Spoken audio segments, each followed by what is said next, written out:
Hi, boys and girls. Today I'm going to be reading The Velveteen Rabbit. This is a very famous story, and there are a lot of adaptations to it. First grade's actually going to go see the play in a couple months. So let's read this story. The Velveteen Rabbit, adapted by Ashley Crownover. That means she took the story from someone else and wrote it in her own words. Let's look at these pictures. There was once a beautiful velveteen rabbit. His coat was spotted brown and white, and his ears were lined with pink satin. On Christmas morning, he was the best thing in the boy's stocking. For at least 2 hours, the boy loved him. Then, in the excitement of looking at all the presents, the Velveteen Rabbit was forgotten. For a long time, nobody paid much attention to the rabbit. The mechanical toys were rude to him because he was only a stuffed bunny. But the skin horse, who had been there longer than any of the other toys, knew all about toy magic, was very kind. He's talking to the horse. "What is real?" the rabbit asked the skin horse one day. "Does it mean having batteries or lights?" "Real isn't how you are made," said the skin horse. "It's a thing that happens to you. When a child loves you, you become real." One evening at bedtime, the boy couldn't find the china dog that slept with him, so his mother gave him the rabbit instead. And from then on, the Velveteen Rabbit slept in the boy's bed every night. The boy made tunnels for him in the bed covers, and the rabbit slept snug and warm in the boy's arms. It's his favorite toy. Spring came, and wherever the boy went, the rabbit went too. He had rides in the wheelbarrow and picnics on the grass. One day he heard the boy tell his mother, "He's a real rabbit, not a stuffed toy." That was the happiest day of the rabbit's life. After a while, the Velveteen Rabbit got raggedy from being loved so much.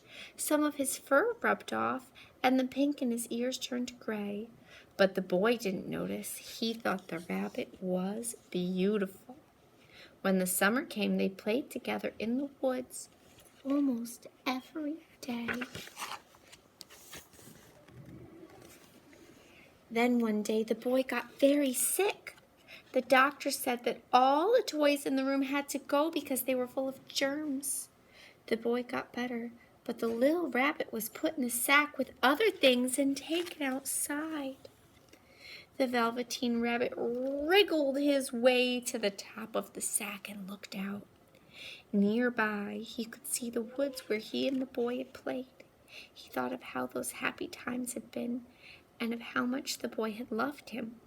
A tear trickled down his little shabby nose and fell to the ground. Then a strange thing happened.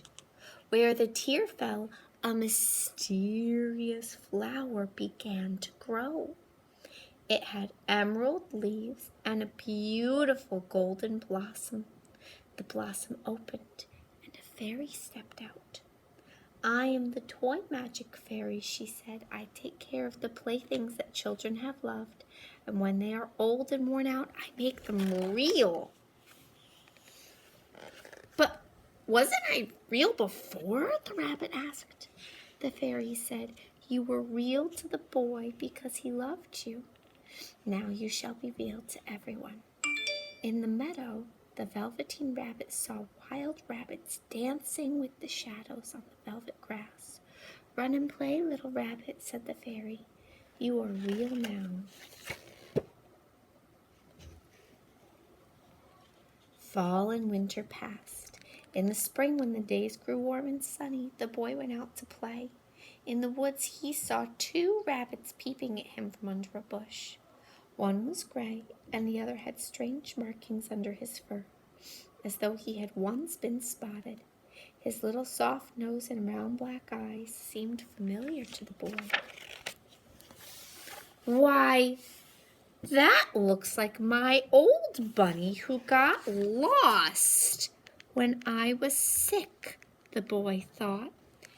He never knew that it was really his own bunny who had come back to look at the child who had helped him be real. That's a sweet story. I can't wait to go and see the play with my first graders. All right, guys, have a good night.